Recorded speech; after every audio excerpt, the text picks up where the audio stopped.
이제 그러면 120쪽 분묘기지권을 보겠습니다. 자, 이 분묘기지권은 여러분들이 민법 시간에 지금 공부를 했는데요. 지상권 유사의 물권으로 인정되고 있죠. 관습상의 특수지상권이다 이렇게 부릅니다. 분묘기권이 성립하기 위한 요건은 분묘가 있어야 돼요. 봉분이 있어야 되고 그 다음에 요거 시신이 이렇게 누워 계셔야 되죠. 앉아 계셔도 안 된다. 그러니까 봉분이 있고 시신이 안치가 돼 있을 것. 이게 성립 요건이고. 왜요? 누워 계시지 뭐 그럼. 자, 그래서 이게 성립 요건이고 물권의 득실 변경은 등기하에 효력이 발생한다고 그랬는데 등기는 성립 요건이 아닙니다. 그래서 이렇게 되고요. 그러면 봉분은 있으나 시신이 없습니다. 이걸 뭐라 해요? 가묘. 가묘는 취득할 수 없다. 이해해 두시고 봉분이 없어요. 시신은 있습니다. 평장이나 암장이죠. 이건 취득할 수 없다. 생각보다 이거 잘못 씁니다. 꼭 이해해 두시고 성립하는 경우는 세 가지로 압축이 됐는데 자네 땅에다 내 할머니 집 모시겠네. 그래 하십시오. 그럼 토지 소유자의 승낙을 받아 설치했어요. 그럼 내가 바로 취득하는 거죠. 이게 승낙형 분묘주권. 다음 이거 승낙을 받지 아니하고 설치했습니다. 시효 취득할 수 있죠. 그래서 점유 취득 시효인데 이건 몇 년간 점유해야 된다? 20년간. 20년간 평온 공연하게 점유해야 돼요. 평온은 폭력에 의하지 아니고 공연하다는 얘기는 비밀로 하지 아니하고 그러니까 공공연하게 이거를 제사를 20년간 모셨어요. 그럼 내가 시효를 취득하는 거죠. 그래서 이것이 시효 취득형이다. 이게 취득 시효형. 그래서 시효 취득형이라고 그러고요. 그 다음 내 땅에다 분묘를 설치했어요. 그리고 이 토지를 양도하는 거예요. 양도하는데 그 양수인과 분묘 이장에 대한 특약을 안 했어요. 안 한 상태에서 만약에 양도를 했다. 그럼 내가 취득하는 거죠. 이게 양도형 분묘유지권이에요. 이게. 그러면 분묘를 설치한 다음에 이장 특약을 함이 없이 이 토지를 처분했다. 그럼 내가 분묘유지권 취득한다. 이걸 뭐라고 한다고요?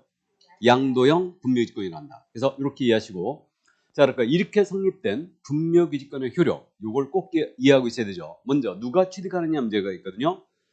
분묘기권의 취득자는 원칙적으로 종손입니다. 제사를 주재하는 자, 이 자가 취득해요. 그래서 그러면 토지 소유자에 대한 권리 행사는 종손이 해야 되겠죠. 종손이 분묘를 관리할 수 있다면 종손이 권리 행사하는 거예요. 연고자는 할 수가 없다. 다만 연고자는 종손의 권리에 터잡아 그 분묘기를 사용할 수 있을 뿐이에요. 다만 예외적으로 종중이 취득하는 예외는 있었습니다. 다음에 이제 시간적 효력인데 이거는 동분이 존재하고 이 분묘에 대하여 수호봉사를 계속하는 한 계속됩니다. 그러니까 당사자의 별도의 특약이 없다면 약정이 없다면 수호봉사는 한 끝까지 간다. 그럼 결국은 이 땅 뺏겼다는 얘기죠. 이 얘기예요. 자, 이때 여기서 약정이 있었어요.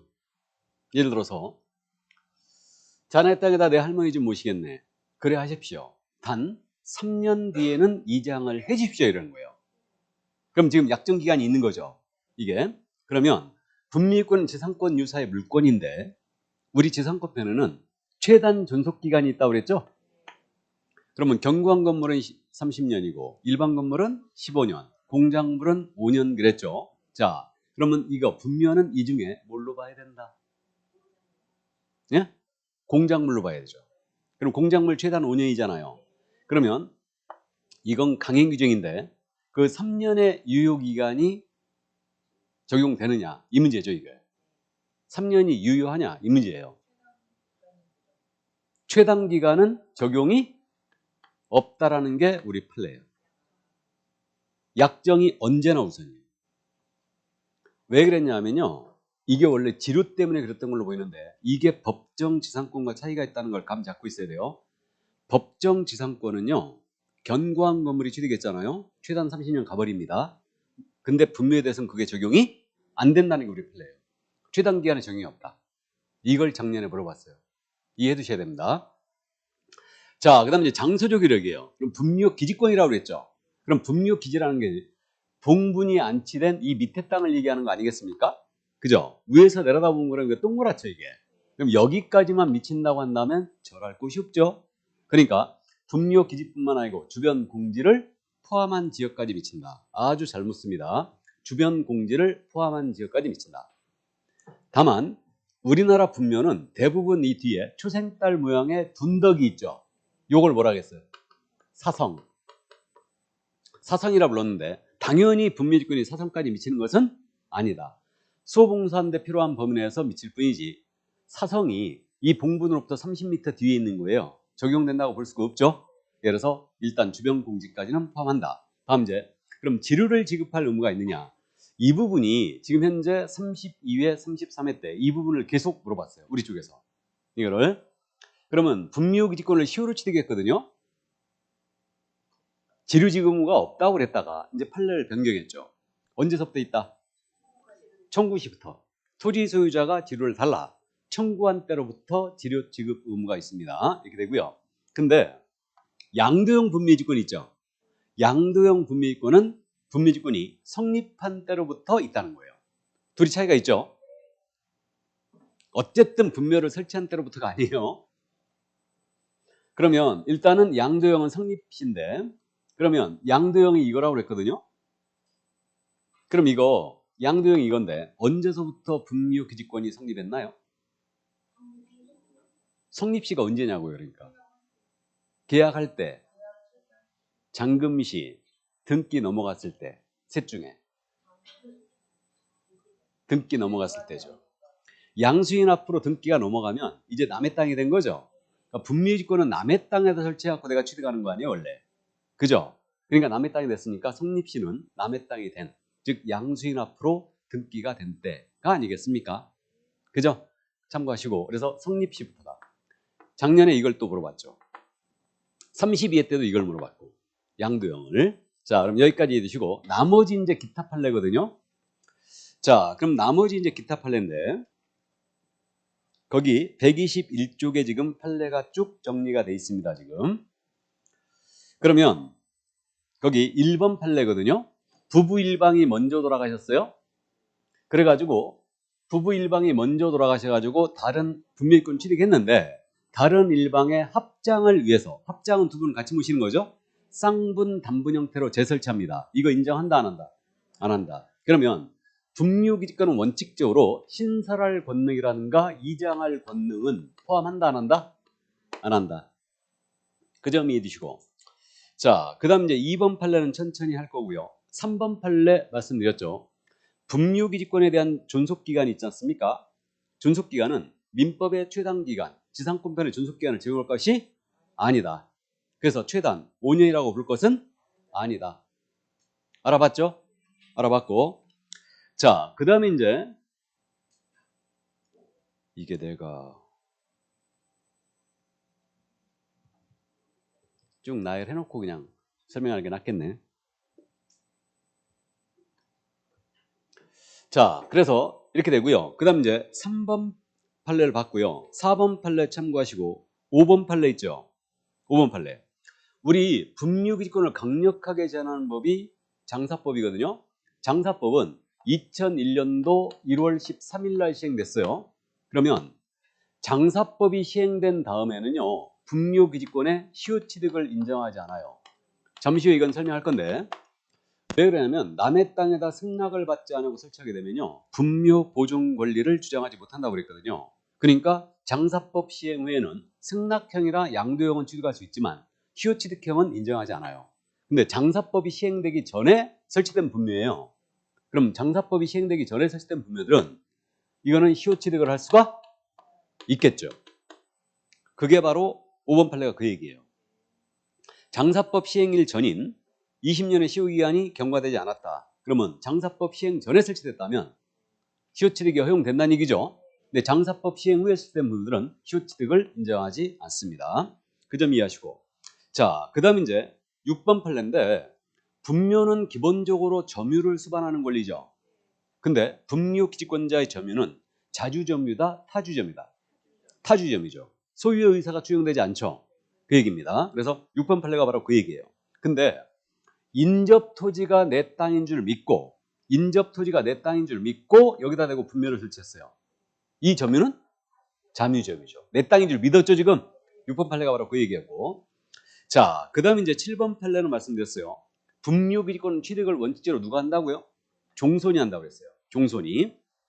자, 그 다음 8번 판례 있잖아요. 여기서부터 이제 엄청 잘 묻는 판례인데 분묘 일부가 멸실이 됐어요. 유골이 존재하고 분묘의 원상 회복이 가능했습니다. 분묘권 유지됐다, 소멸했다? 아니, 존속하죠. 그냥 어감상으로 그렇게 돼 있잖아요. 분묘 일부가 멸실을 하여 유골이 존재하고 원상 회복도 가능했대요. 그럼 이건 소멸하지 않았습니다. 그래서 그 정도 8번 판례 꼭 이해해 두시고, 자, 그다음 9번 판례. 분묘기지권을 포기하는 거예요. 그럼 점유를 수반하는 권리지만 권리의 포기라는 것은 의사표시로서 포기가 되는 거지, 점유까지도 포기하면 권리가 소멸하는 것은 아니다. 들어봤죠? 그래서 이제 요거 고정 이해해 주시고, 자, 그 다음에 이제 넘어갑니다. 10번 판례는 한 번도 안 물어봤거든요. 총유물인 임야에 대고 분묘를 설치하는 거예요. 그러면 이거 승낙을 해줘버리면 결국은 분묘기지권이라는 지상권 유사의 물권을 취득시키는 행위죠. 그럼 이건 처분행위죠.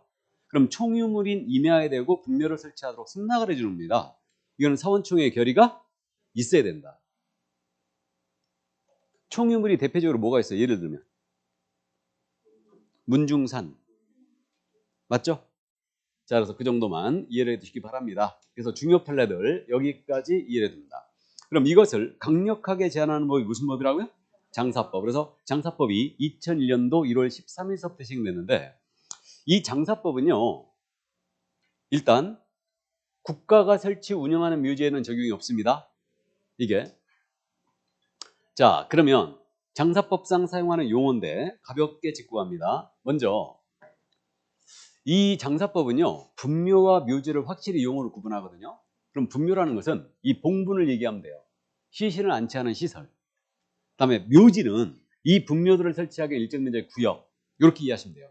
그래갖고 이 묘지가 사설묘지가 있고 공설묘지가 있거든요. 그럼 사설묘지는 개인묘지라든가 가족묘지라든가 문중, 종중묘지라든가 법인묘지, 그러니까 개인이나 문중이나 법인이 설치한 묘지죠.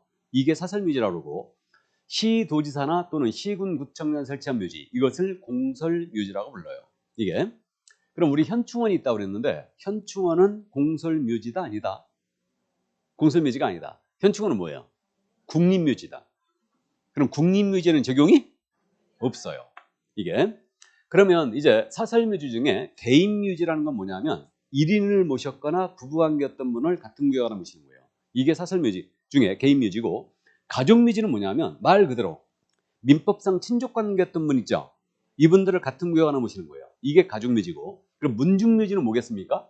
당연히 문중원이었던 분들을 같은 구역 안에 모시는 거죠. 법인묘지는 재단법인 설립해야 돼요. 재단법인 설립해갖고 추모공원 만드는 거죠. 이게 법인묘지예요. 그래서 이 정도만 감 잡아두시고, 그 다음에 이제 개장이 있는데, 개장이 뭐냐면 이게 열개자예요. 그럼 분묘를 이장을 하기 위해서 파헤치는 행위, 이걸 뭐라고 한다? 개장, 개장이라고 그러고, 그 다음에 이제 봉안시설이라는 표현을 쓰고 있는데, 그동안 우리가 납골시설이라고 표현했죠. 납골시설. 이게 납골이란 말이 어감이 안 좋잖아요. 그러니까 이걸 봉안이란 말로 순화시켰는데, 봉안이 약간 품위가 있어 보이죠. 그래갖고 이제 봉안시설의 종류는 네 가지가 있죠. 봉안묘가 있어요. 이건 묘의 형태를 띤 봉안시설. 그래서 봉안묘는 어떻게 생겼냐면 육면이 전부 다 대리석이에요. 그래갖고 여러분들이 혹시 추모공원 가셨는데 길쭉하게 직사각형으로 딱 생겼는데 뚜껑까지 전부 다 대리석으로 돼 있잖아요. 그럼 이게 봉안묘예요. 그래갖고 봉안묘는 미리 말씀드렸는데 괄호 2m, 세로 1m, 높이는 10cm 못 넘기게 돼 있어요.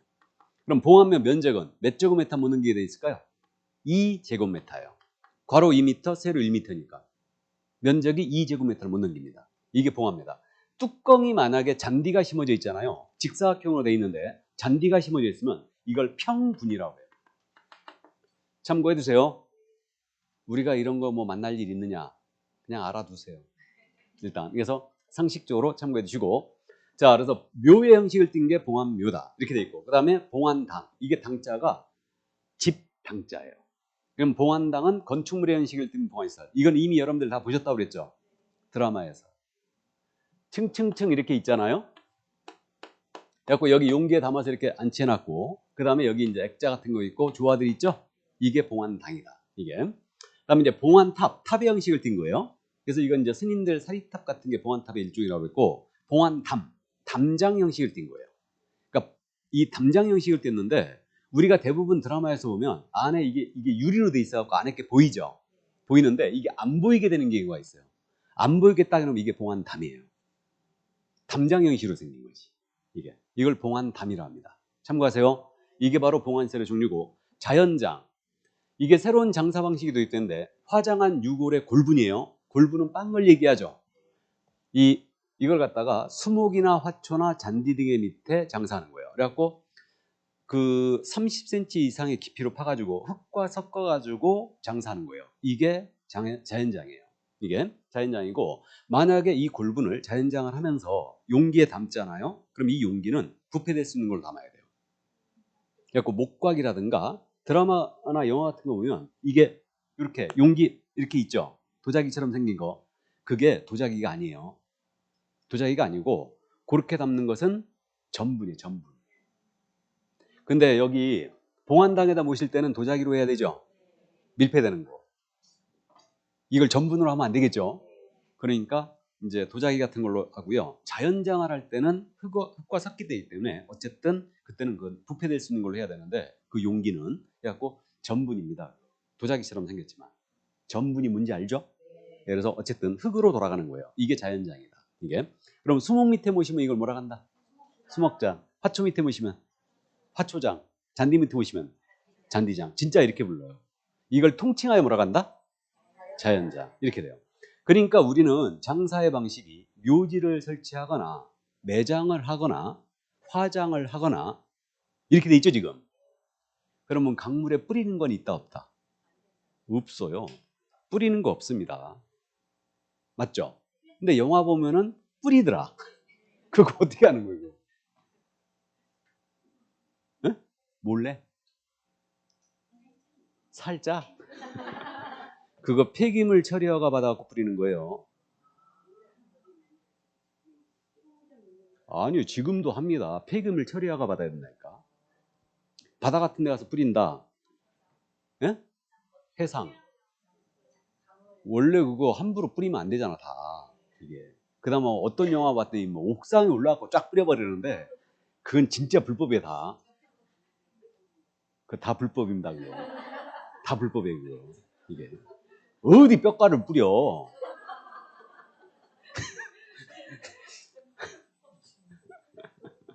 어쨌든 이제 장사의 방식은 이렇게 돼 있습니다. 이게 옛날에 그래갖고 제가 그 기를 하시는 수강생이 있어가지고 쉬는 시간마다 쫓아와갖고 기에 대해서 나한테 일장 강의라까지 듣기 싫어 죽겠는데 아직.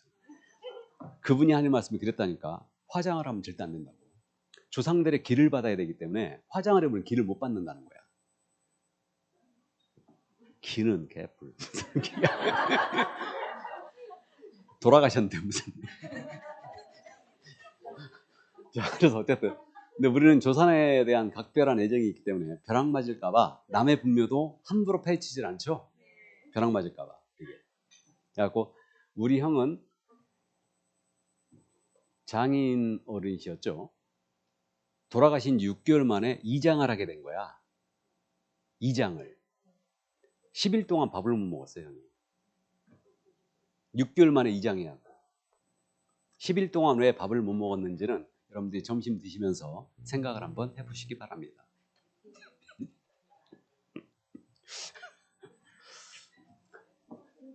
우리 어머니는 15년 지났는데도 진행이 덜 됐다니까. 15년 지났는데. 그니 6개월 만에 이장했어. 어떻게 했어? 마스크를 써도 소용없지. 10일 동안 밥을 못 먹었대. 자, 이제 갑니다. 점심 맛있게 드시고.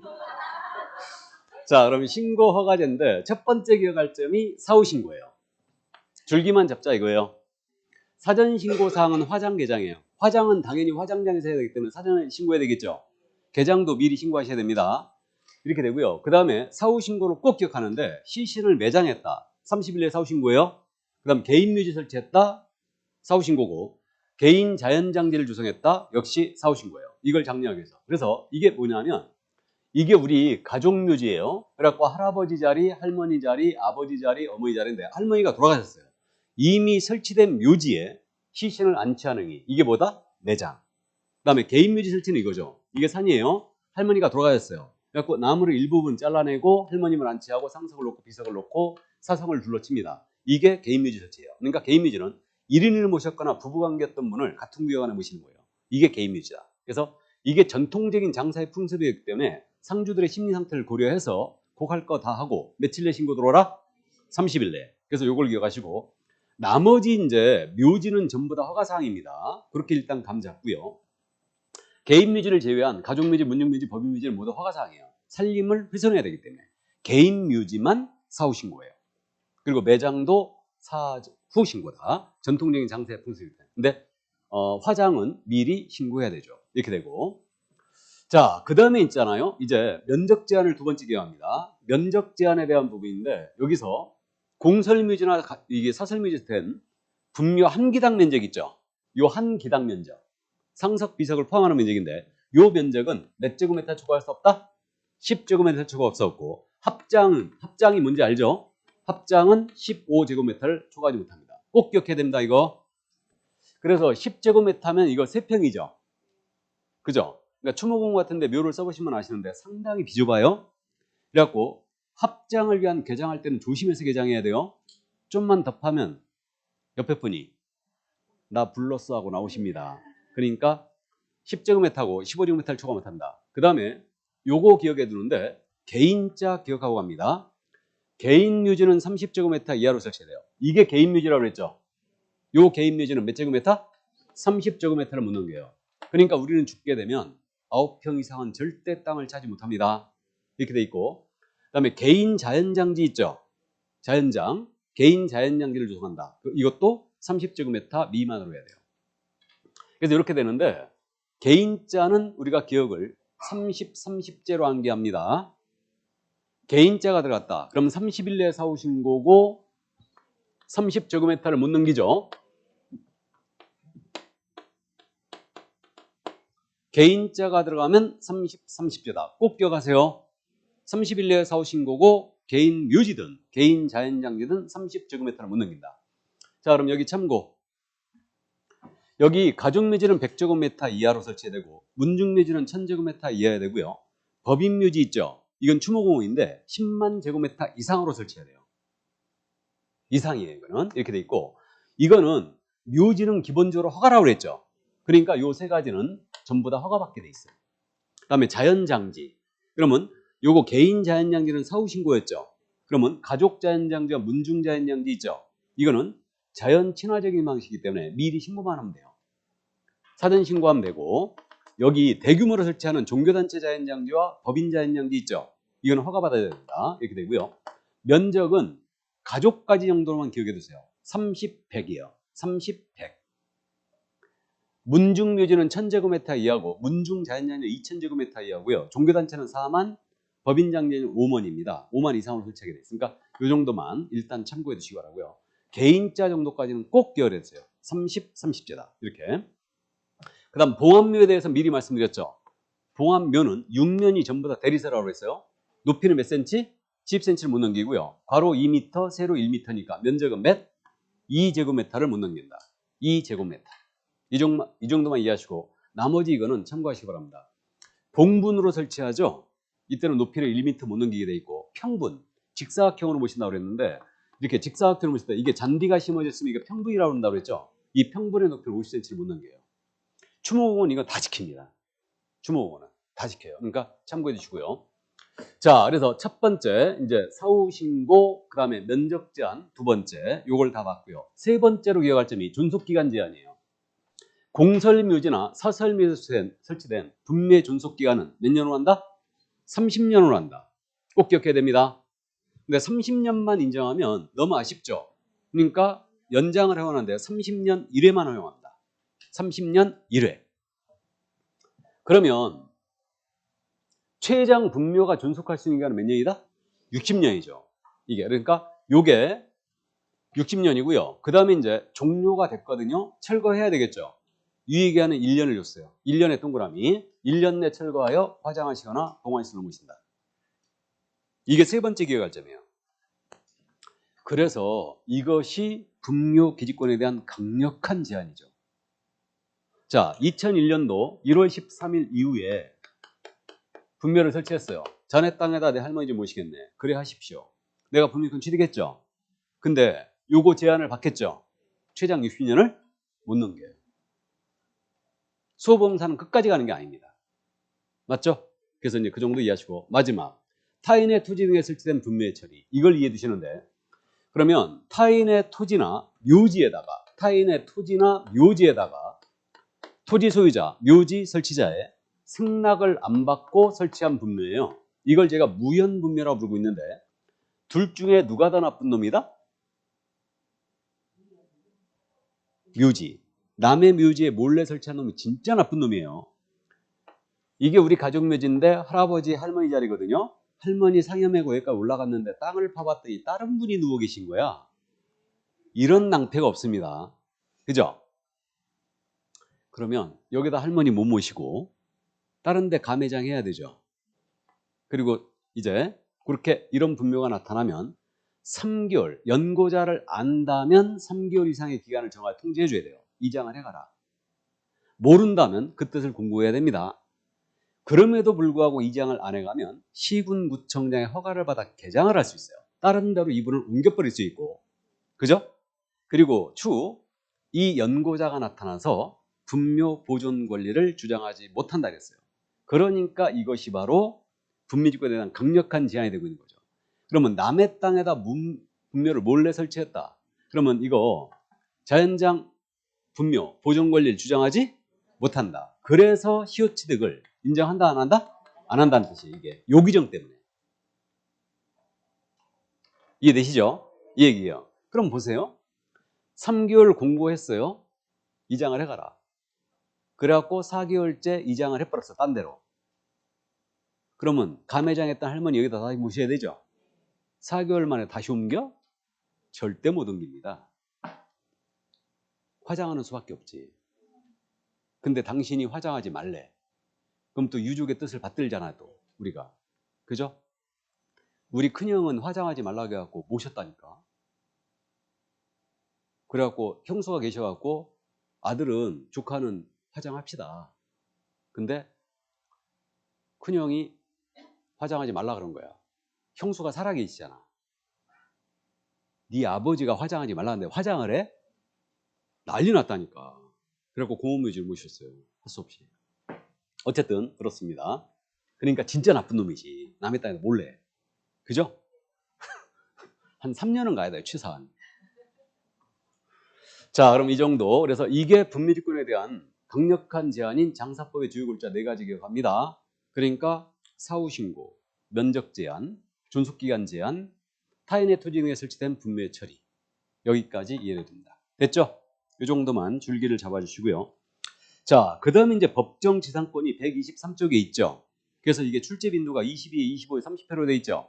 그래서 2차만 하신 분들은 기억만 살려놓으세요. 읽어만 달라고요. 자, 그럼 넘어갑니다. 이제 네 번째. 토지 이용계 공법상 거래 기준 및 이용 제한에 관한 사항입니다. 그러면 공법상 제한은 기본적으로 토지 이용계 확인서를 통하여 확인하겠죠. 근데 토지 이용계 확인서에 모든 공법상 제한이 나오는 게 아니에요. 주요 내용만 나옵니다. 그러니까 개별법을 조사할 필요가 있고, 이게 그 공부에서 확인이 안 되는 사항들 있죠. 이것은 부동산 종합 공부 시스템을 통하여 확인한다 이랬어요. 기억나요? 공부의 모든 토지 이용계 확인서의 모든 공법상 제한이 나오는 게 아니니까 공부에서 확인이 안 되는 사항은 부동산 종합 공부 시스템, 이걸 통하여 더 조사할 필요가 있다. 그래가지고 거기 사이트들이 지금 나열되어 있는데, 부동산 종합 포털 그래갖고 시리얼이라고 있죠. 실무할 때 시리얼 꼭 알고 있어야 됩니다. 저는 이게 가장 편했어요. 시리얼이. 그 다음에 토지 이용 규제 정보 서비스 그랬는데, 이게 토지 이음이라고 지금 돼 있죠. 토지 이음. 이거 토지 하시는 분은 이거 꼭 알아두셔야 되고, 그 다음에 부동산 종합 공부 시스템이 뭐라고 돼 있어요? 일사편리, 크레스. 여기서 부동산 종합 이게 부동산 종합 정보망이라 그러는데, 여기서 그게 뭐죠? 부동산 종합 증명서 맞나요? 이름이 헷갈려 죽겠네. 거기서 이게 일사편리에서 발급돼요. 그래서 일단 그 정도만 이해를 해 두시고요. 그래서 이런 것들 특히 이제 사이트들 좀 알아두시기 바랍니다. 그래서 참고해 두시고요. 자, 그럼 이제 공법상 제한에 대한 부분은 거래 규제가 있고 이용 제한이 있는데 우리 거래 규제가 중요하죠. 그럼 거래 규제는 토지거래가제가 있고요. 그다음에 농지취득제약증명제가 있고요. 그다음에 외국인 신고 허가제 이런 건데 앞에서 지금 현재 공부했고 지금 남은 게 농지취득자격증명제죠. 그래서 지금 현재 농지법의 내용이 등장하고 있어요. 근데 농지법에 대해서 지금 출제 빈도가 마지막에 언제로 돼 있어요? 29회 때. 29회대로 돼 있습니다. 그래서 이제 요거는 이번 순환 때도 그냥 통과하기는 그러니까 한번 언급을 하고 가겠습니다.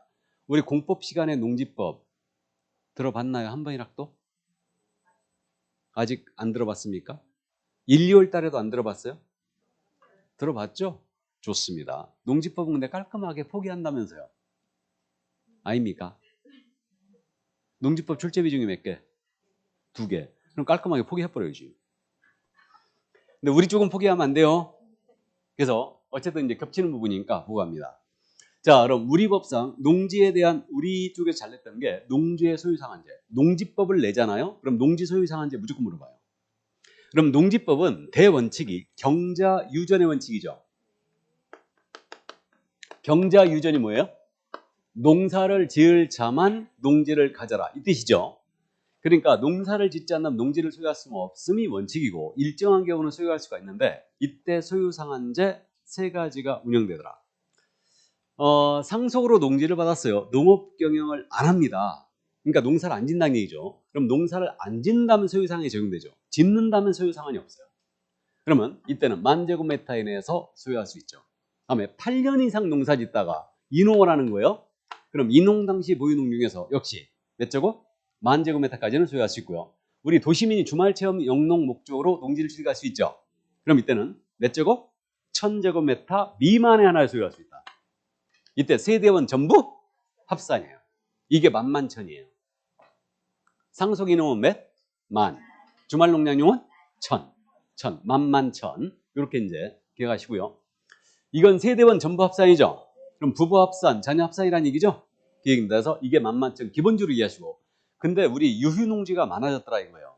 그래갖고 여기 상속이나 이농의 경우 유휴농지가 많아져가지고 농지법이 정하는 바에 따라 농지를 상속 이농을 하면서 농지를 취득했는데 갖고 있는데 어쨌든 이걸 농지법에 따라 임대를 했다. 그럼 임대차 기간 동안은 소유 상한을 계속 초과할지라도 계속 소유할 수 있습니다.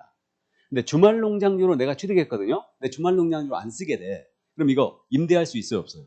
없습니다. 처분해야 됩니다. 주말 농장으로 내가 취득했는데 주말 농장으로 못 쓰게 됐다. 그러면 그건 처분해야 되지 임대할 수 없어요. 근데 주말 농장용으로 임차할 수는 있어요, 없어요? 있죠. 주말 농장으로 빌릴 수는 있어요. 그래서 이제 그 정도 이해를 꼭 해두시고.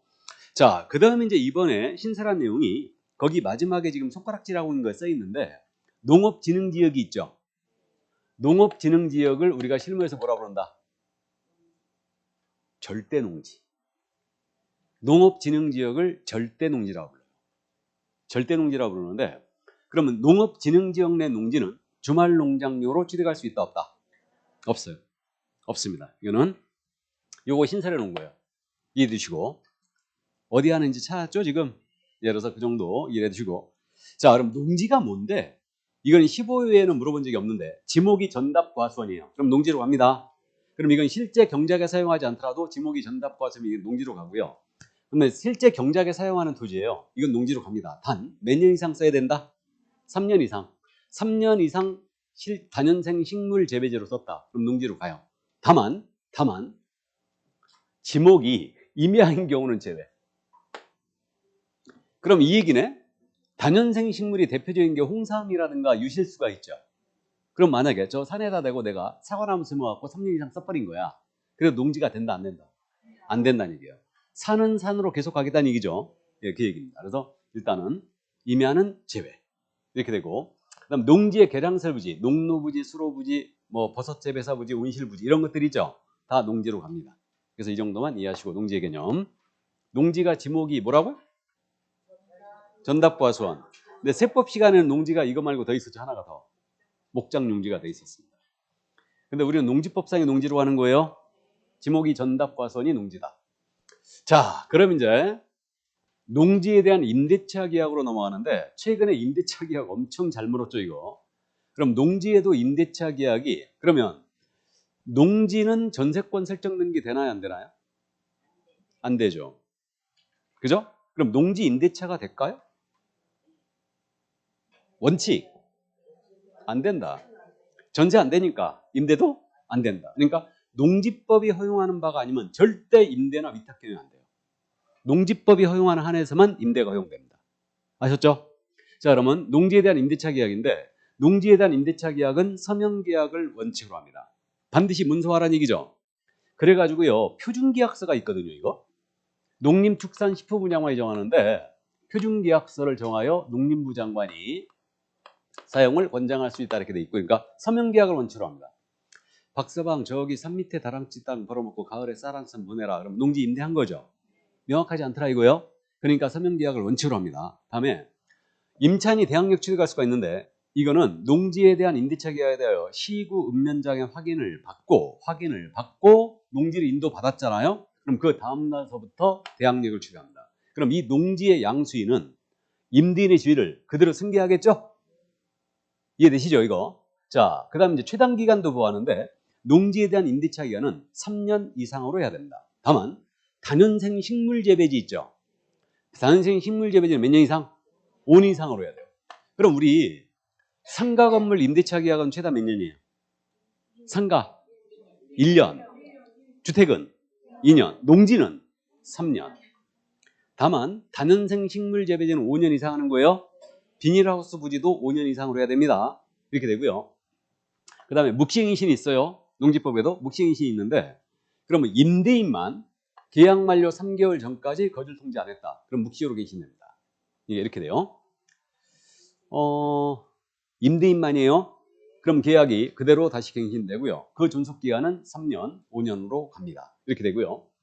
그 다음에 이제 농지 임차인이 농지를 농업경영에 쓰지 않는다. 그럼 임대차 계약을 종료해라 하고 명령할 수 있어요. 그러면 시군구청장이 종료명령 내릴 수가 있는데 종료명령은 몇 개월 내 기간을 정해주느냐?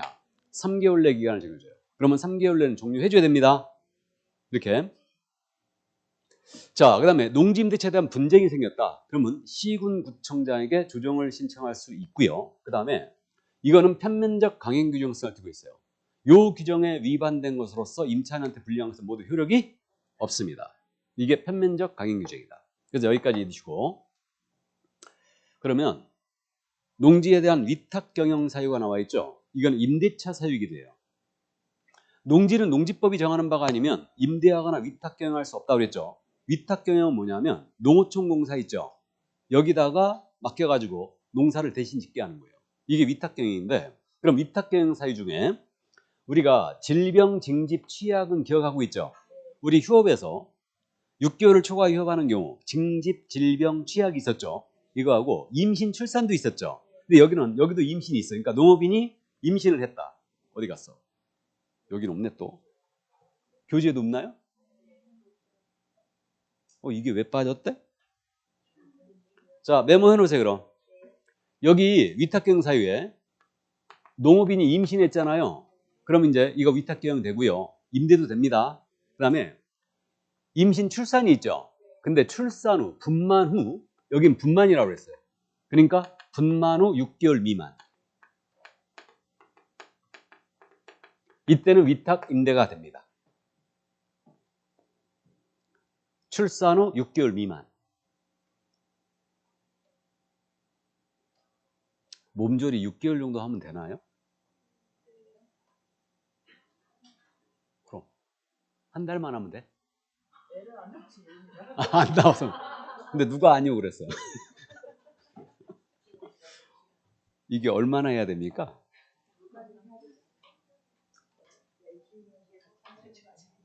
근데 정상 분말하신 분은 그냥 걸어 나온다네.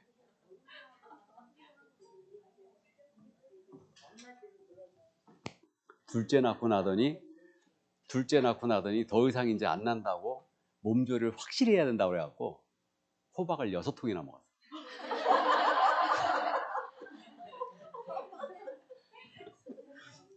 내가 딸기 안 사와갖고 내가 지금까지도 볶이고 있는데 그 평생 간다며. 그리고 지금까지 볼게. 근데 네 호박 해준 건 기억 안 나냐 그러네. 호박 다 파내가지고 거기다 꿀 넣어가지고 찜통에 쪄가지고 쫙 짜서 그것도 호박물을.